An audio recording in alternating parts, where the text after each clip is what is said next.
মাথা ন্যাড়া করে দেশ ছেড়েছেন মতিউর রহমান। ছাগলকাণ্ডে আলোচনায় আসার পর থেকে জাতীয় রাজস্ব বোর্ডের এনবিআর সদস্য মতিউর রহমানের হদিশ পাওয়া যাচ্ছিল না।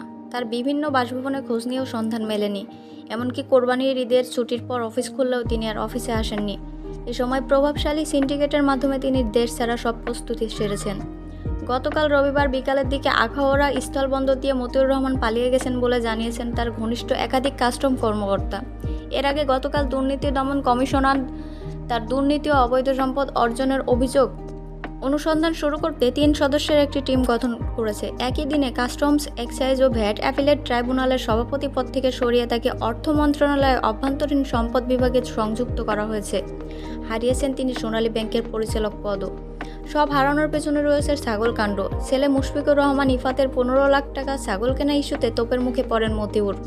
ইফাতের ছাগল কেনার বিষয়টি প্রথমে সামাজিক যোগাযোগ মাধ্যমে ভাইরাল হয়। এরপরই তা টক অব দ্য কান্ট্রিতে পরিণত হয়।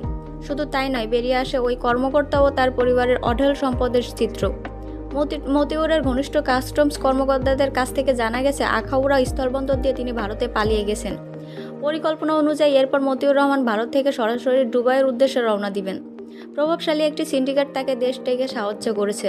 জানা গেছে সামাজিক যোগাযোগ মাধ্যমে অল্প সময়ে ভাইরাল হয়ে যাওয়ায় তিনি আতঙ্কে ছিলেন, কারণ তার চেহারা সবার পরিচিত। তবে প্রভাবশালী সিন্ডিকেটের পরামর্শে তিনি মাথার চুল ফেলে টাক হয়ে দেশ থেকে পালিয়ে যান। মূলত সবার কাছ থেকে চেহারা আড়াল করতে এই কৌশলের আশ্রয় নেন তিনি। এর আগে ধানমন্ডি, কাকরাইল, গুলশান সহ মতিউরের পরিবার ও আত্মীয় স্বজনের ঠিকানায় বিভিন্ন সূত্রের মাধ্যমে খোঁজ নিয়ে কোথাও তাকে পাওয়া যায়নি। ঈদের ছুটি শেষ হওয়ার পর তাকে অফিস করতেও দেখা যায় নাই। মূলত এর গল্প সেখান থেকেই দেশজুড়ে আলোচনার কেন্দ্রবিন্দুতে